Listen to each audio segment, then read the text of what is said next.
Hope it works this time.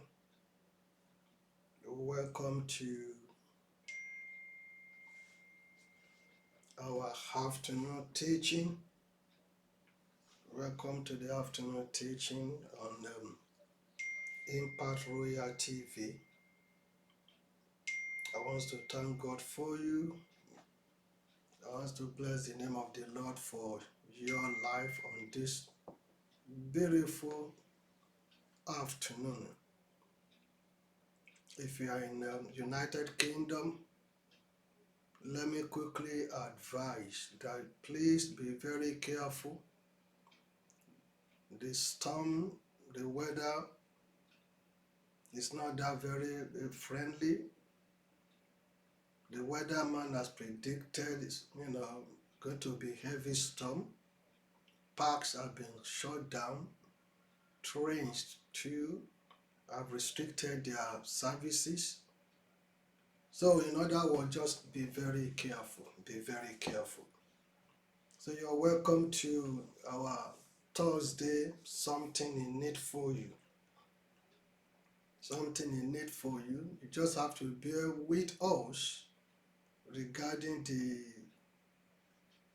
system is fluctuating all the time, but we have to do what we have to do to the glory of God.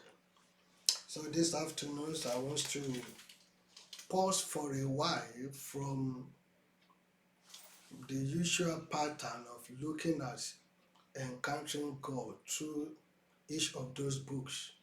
So we have done Genesis, we've done Exodus, we've done Leviticus.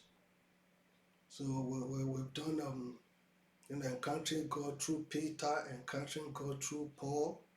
So today I want to look at move into a different dimension to be try to bring you to everyday issues, that what you need to embrace, what you need to learn in being able to lead your life and be able to have a better understanding of life and how to relate or connect with other people. So it's called the Rules of Engagement. So it's going to be a wisdom series. As many of you know that do follow me on Facebook, that I do write about wisdom for today.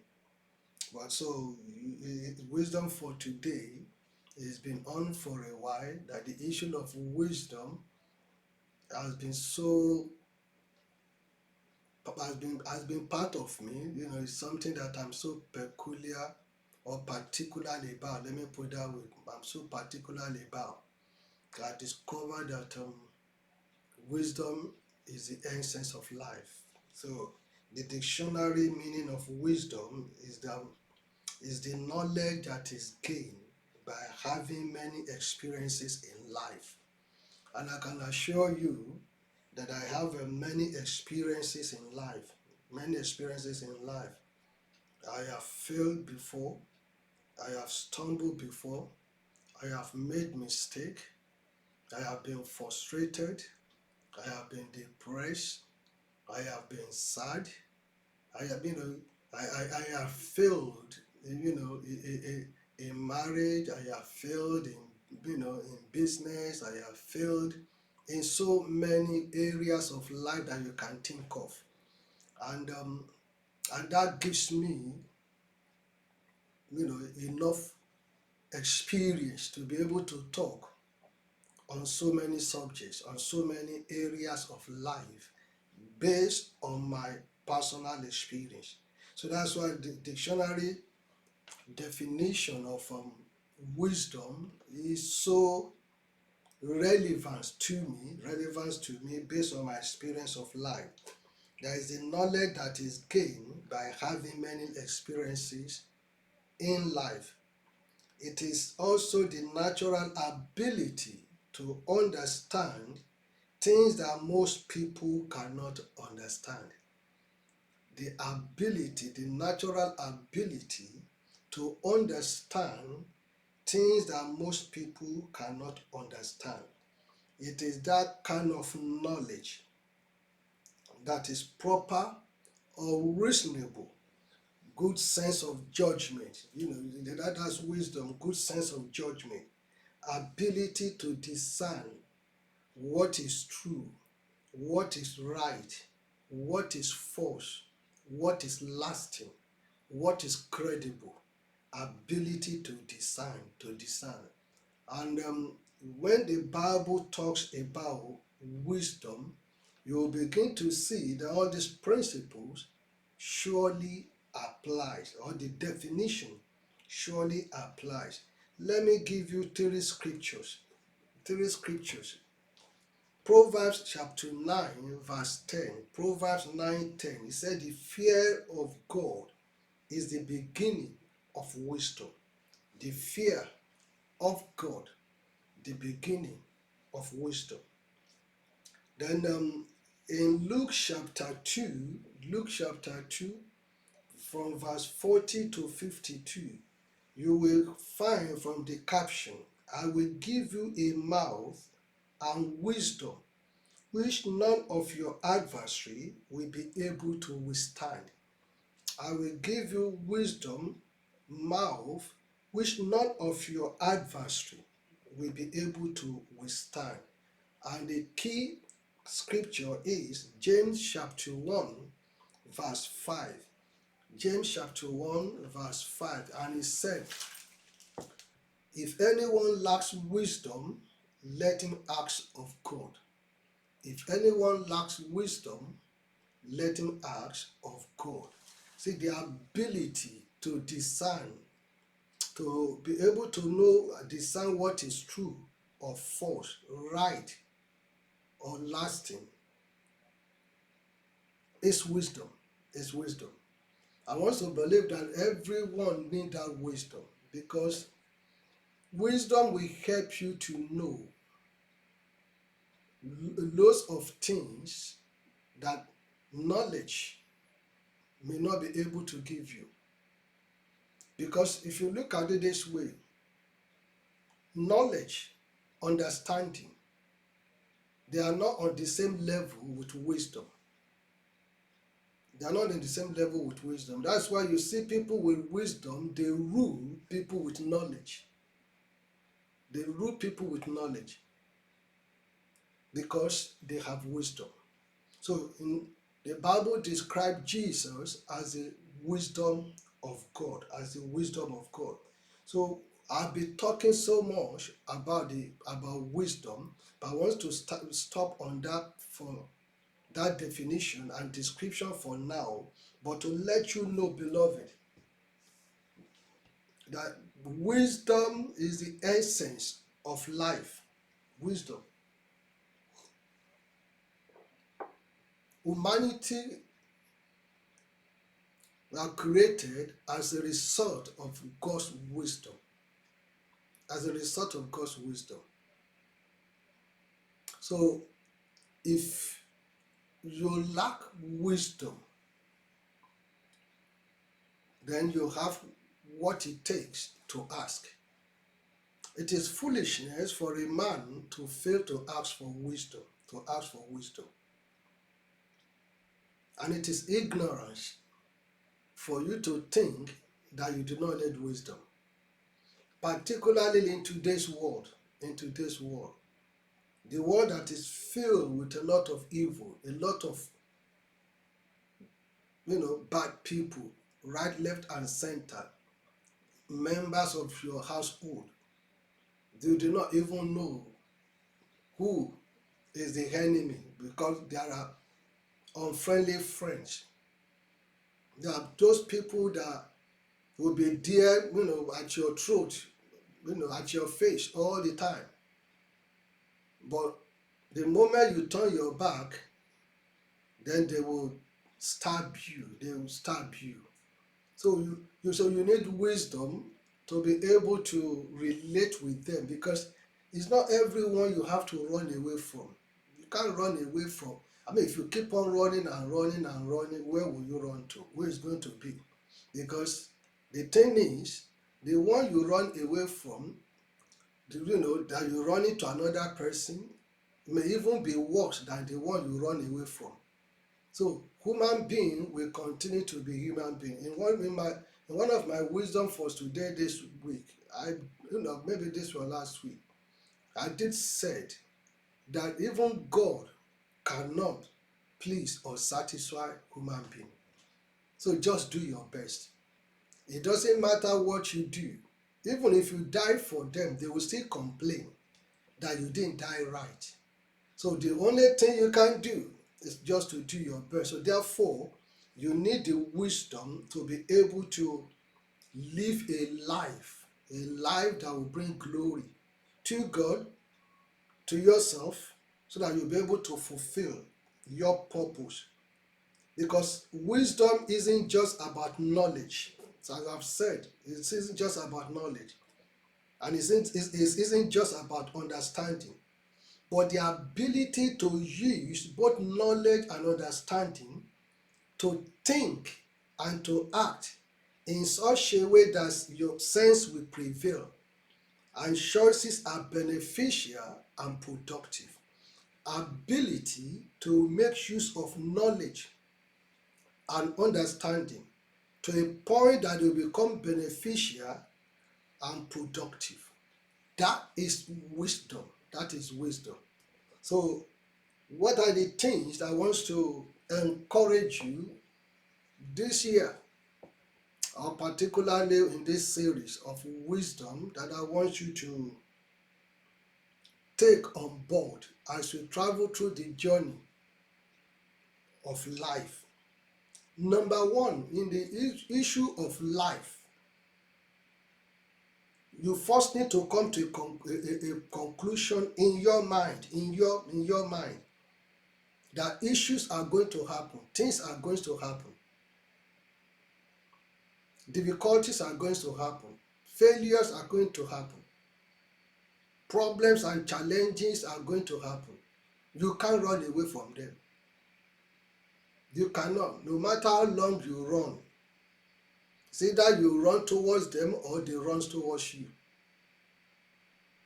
Either you run towards them or they run towards you. So if they do run towards you or you run towards them, then the next thing you need to do is accept what is done is done.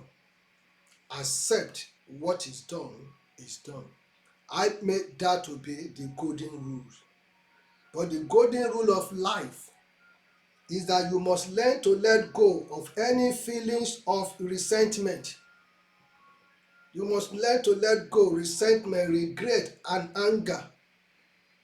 You must learn to let go. You must have been offended, yes. You must have been hurt in life by people, yes. You must have been frustrated by people, yes. You have relied and depended on them. You have gone out of your way to do things for them, yes. But instead of you being appreciated, what you get is insult, betrayal, yes. But having said yes to all that, are you now going to live your life hostage, for them, miserable, because you have been disappointed, because you've gone out of your way to please, to do things for them, because you do not expect a reaction that you get for some people? If you want more out of life, listen to me today. Then accept what is done, and by so doing, you need to get on with things. You need to move on with your life. Getting on with your life, moving on with things, is to refuel your life and move on. And move on. Just imagine that the one that hurt you, that made you to feel so bad, the one that you did so much for. Look, let me tell you, beloved, sometimes they already moved on. They already forgotten what they've done. And you are still sitting there, still thinking, still, bowing down your head in agony and pain. My brothers and sisters, move on. It has already happened. You can't change it again. So why must you continue to dwell on that same spot when you could have just moved on and learned a lesson from what happens? The elders say that when a child falls, they get up and keep on running. But when the elders fall, they get up, they look back, and they look around what made them to fall. The lesson of life is the wisdom, so that you learn next time you're going to travel through that path. So that you learn and you take some precautions, extra precautions, so that when you get there again, you remember what made you to fall. It's only a fool that will fall at the same place, on the same issue, on the same problem, because it's an indication that you have never learned a lesson. So because once you learn a lesson about that incident, then you need to apply wisdom in dealing with it. Move on is the key issue. Move on to do what? Number 2, to accept yourself. To accept yourself. See, if you're expecting the whole world to accept you, then you're becoming an attention seeker. Attention seeker. But when you have values to add, let me be clear with you. Without you looking for people, they will look for you because you have value to add. So once you accept what is done, then you left with yourself. You left with yourself exactly as you. You can't go back and change anything. I have said that, and I'm saying it again. So you've got to work with what you've got. And what you've got is to accept yourself. Accept yourself means accepting the lump, the bump, the bad habit, the weaknesses, and the rest of it. Accept it the way it is. One man's poison is another man's food. What one man dislikes is what another man will appreciate. There are men that like them big.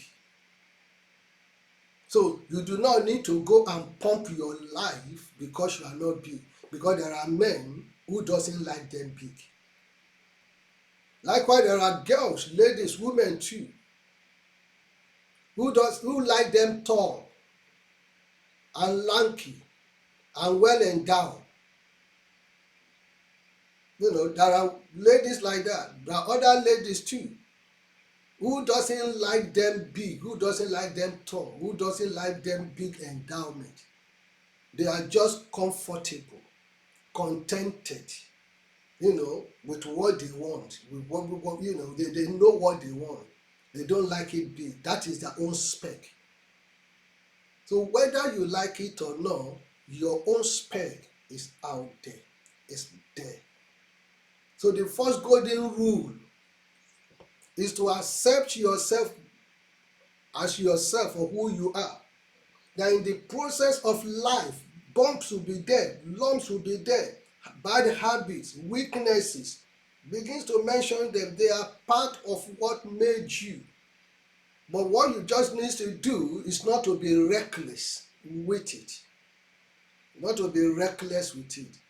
If that some of those bumps and bad habits are correctable, then work on it and correct it.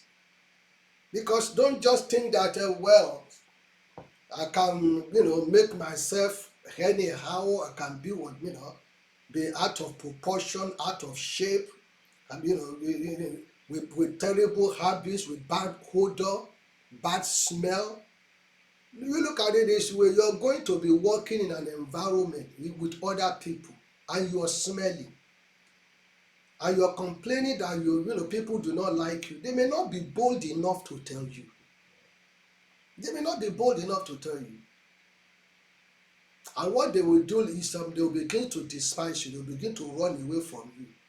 Before you complain, before you turn it into war, ask yourself, what is making people to run away from me? Let me give you an example. Many years ago, a friend of mine, a very good friend of mine, a classmate of mine in secondary school, so he came to United Kingdom, and my first cousin, you know, offered him a job, as a cleaner at a Tesco.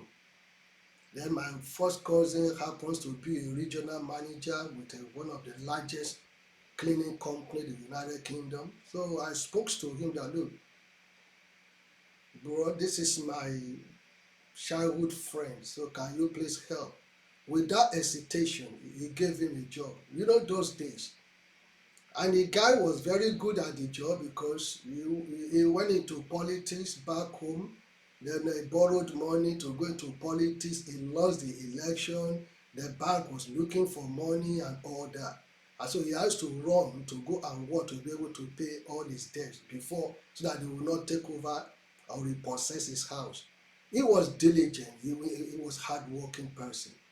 But the Tesco manager called my cousin and said, look, this guy is very hardworking, but we're receiving a lot of comments from customers and people that he had body odor. Body odor. So then my cousin called me and told me. So I called him that to come and see me after work. He came to my office. Because we grew up as, childhood friend, So I told him point blank that this is the report that I heard. So we need to do something about it. And he said he doesn't know what to do. So I have to tell him what to do. And that was how we're able to overcome that problem. A little roll-on can do the trick. Bath before you go to work, bath when you come back can do the trick. A smelly mouth can make people to run away from you. It can cost you serious job, serious business. Whereas, guess what? There are spray you can spray your mouth that will kill the odor. But let me tell you, the key thing is, if your own is not a disease, and even if it's a disease, you can go and see your doctor. But if it's not a disease, when you brush your mouth, don't just brush your mouth alone. Your tongue, brush. I'm drinking coffee now, and I've, ate food, and so on. But guess what? All those particles will still be one way or the other in your mouth. And the mouth that you close for a very long time will start to smell.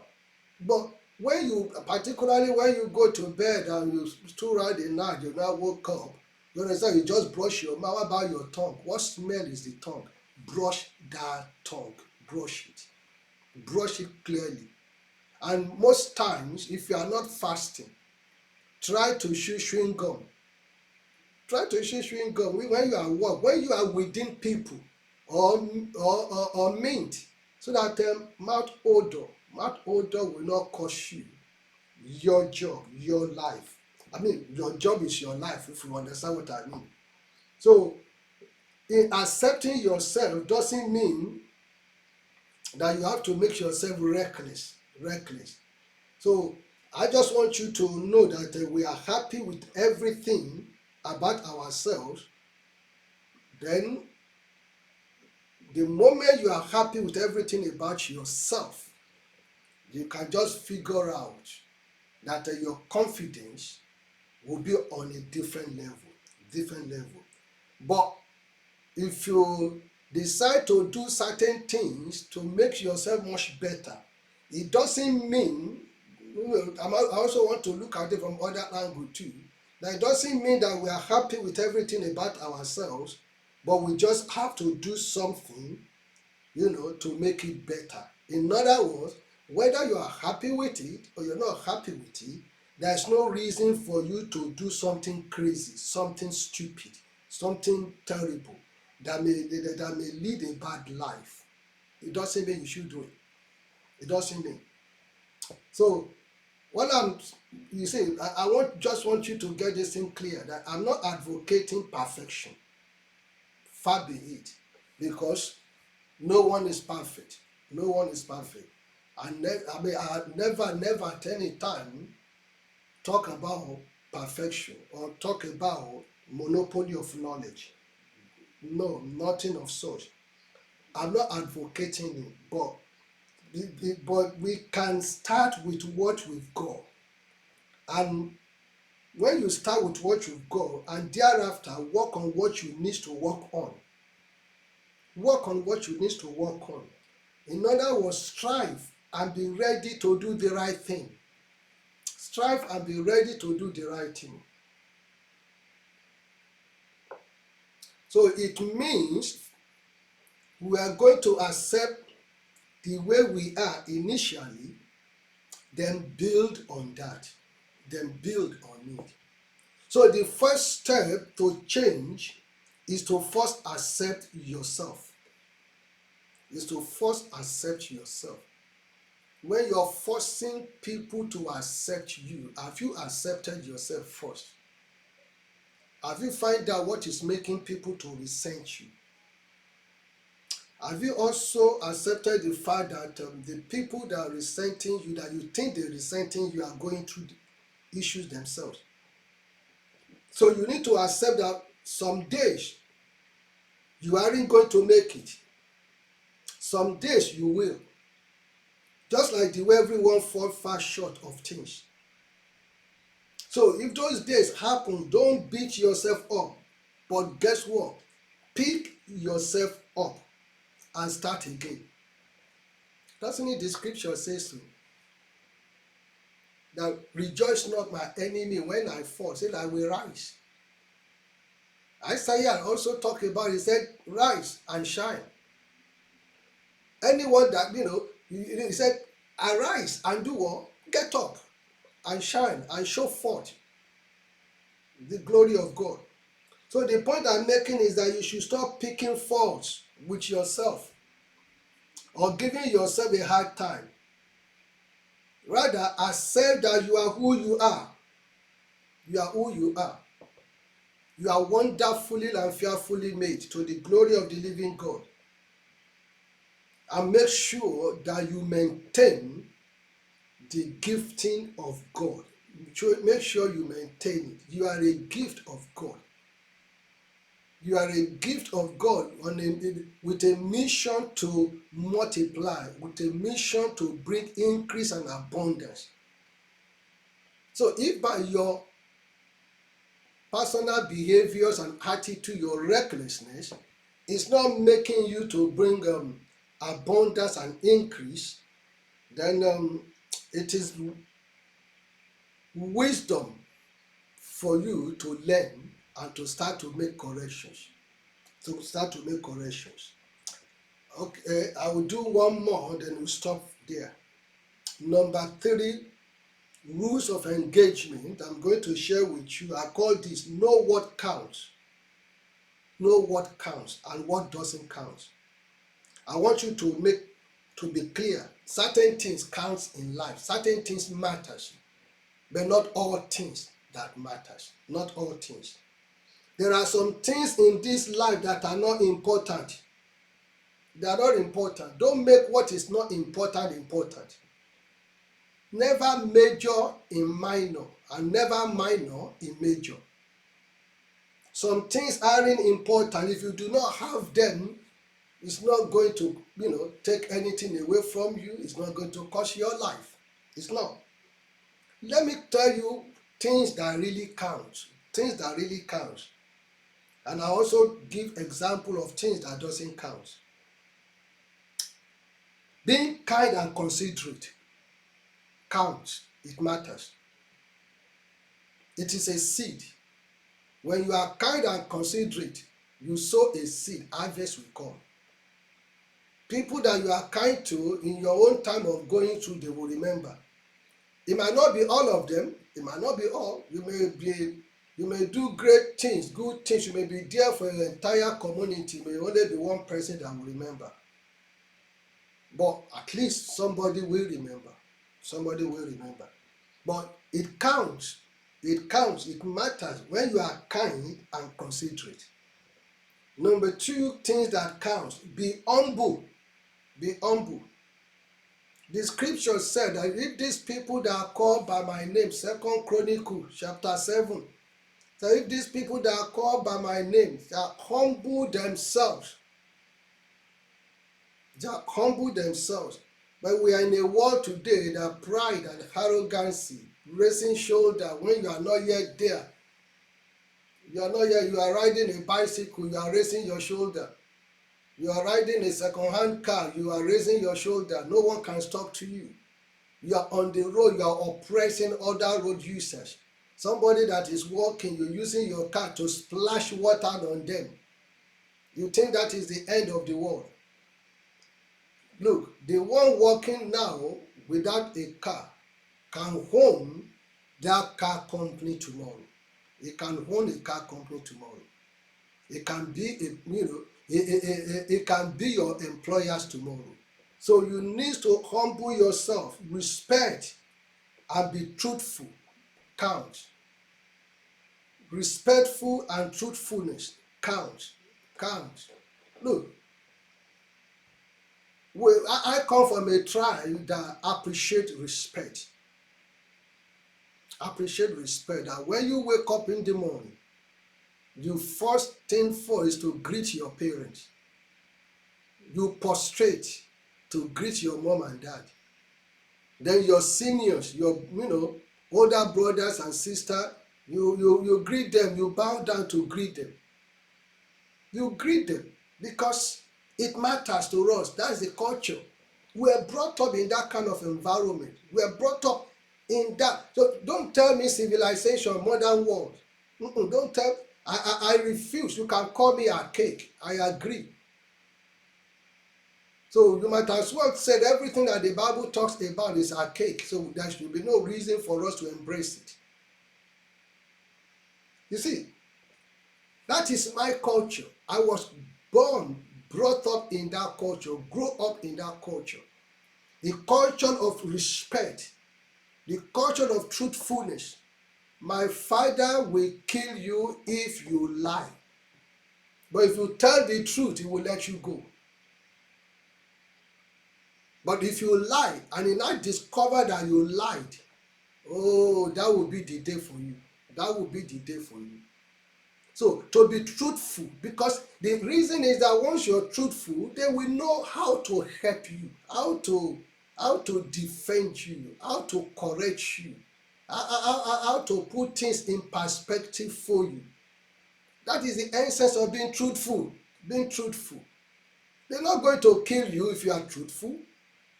So that counts. That counts.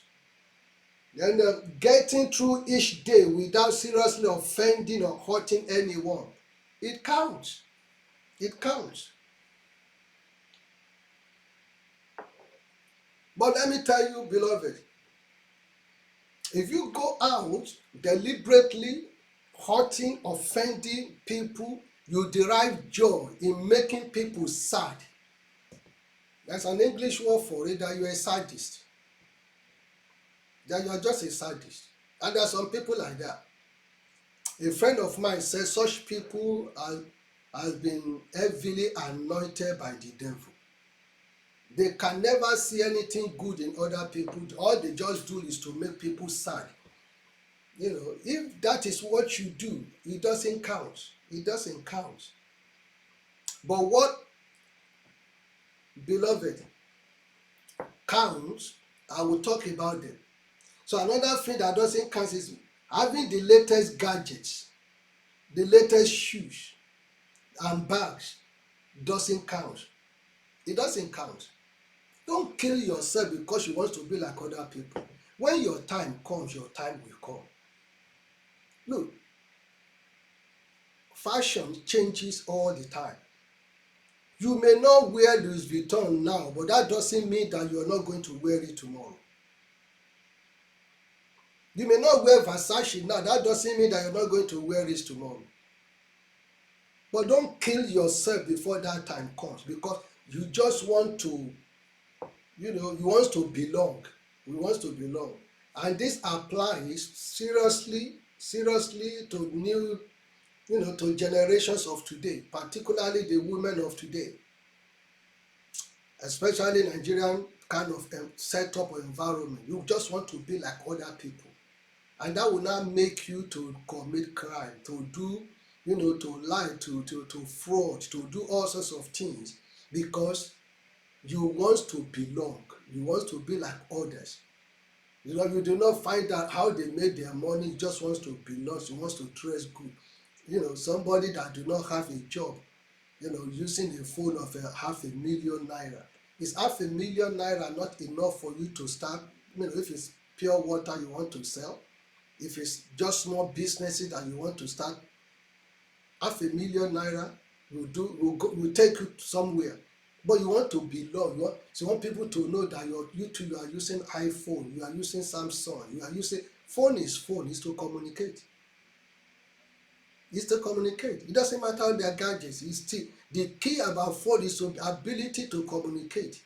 To be, either that communication by oral or other means. Is to communicate. So, and today's phone, they can do. What happened those days when all these mobile phones were not involved? Are people not communicating?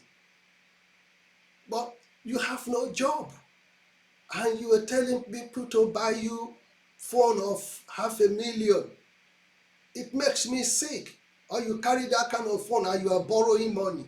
You are begging for money. You are begging for things. It's sickening. It's sickening. So those things doesn't count. It doesn't count at all. So going shopping because you are bored doesn't count. Get a book and read.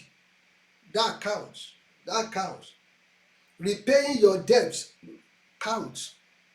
Don't live a life of debts that you will die. You now live huge debts for your children.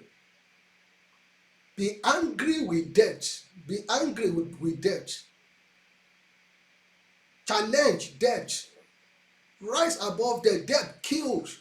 It reduces you. It gives you no status. It gives you no status at all. So repaying debt counts. Don't just think that, I'm in a society that everything is on credit. Everything is on credit. But, when you die, you think the creditors will just fold their hands, right? Or when you're sick, you are no longer able to work, you think they will fold their hands. Unless you put some insurances in place. I'll be talking about those things too. I'll be talking about them at a later stage. Nurturing and teaching your children real value is important. Real value is important. Nurturing and teaching your children. It's amazing when you see a 17-year-old killing his girlfriend, taking her organ, invited the girlfriend to hotel, 17 years old, even both to say he has a girlfriend, renting an hotel. Who rented the hotel to 17 years old?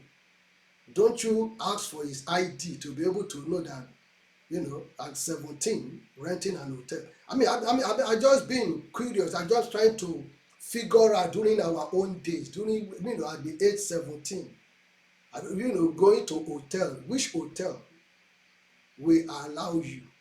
Now, invited the girlfriend to hotel, killed the girl, together with his friends, removing the organs because they want to make money. They want to do money rituals.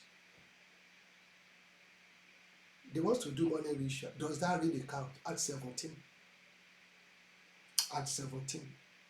How many people that become so rich that they made the money through money rituals? How many? How many abalists have been able to say, I made so and so rich through the rituals? How many? So that doesn't count. It doesn't count. But what counts is to teach your children morals, values of life is important. That is important. Dressing them in designer fashion is not important. It's not important. It is a wrong signal. Very, very wrong signal. Very, very wrong signal. Because you are trying to say to them that is what is important in life. Now, and if they have to go at any length to achieve it, then don't condemn them. Don't condemn them. because you already planted inordinate ambition in them. So doing something useful with your life counts, something useful. As we go through the journey of 2022, begins to think of something useful, something relevant. In the course of talking about being useful, look, everything is not about money. You can be useful by voluntary service. I know in this part of the world, they embrace voluntary service. People are ready to give their skill free. But in our own part of the world, I don't know what is wrong with the black race. Unless there is money in it. The only thing we just after is money. Unless there is money in it, then we are not ready to offer free service. So I'm not here to offer free service. I'm here to make money. You are here to make money. But the key issue, friends, is that doing something useful with your life really counts.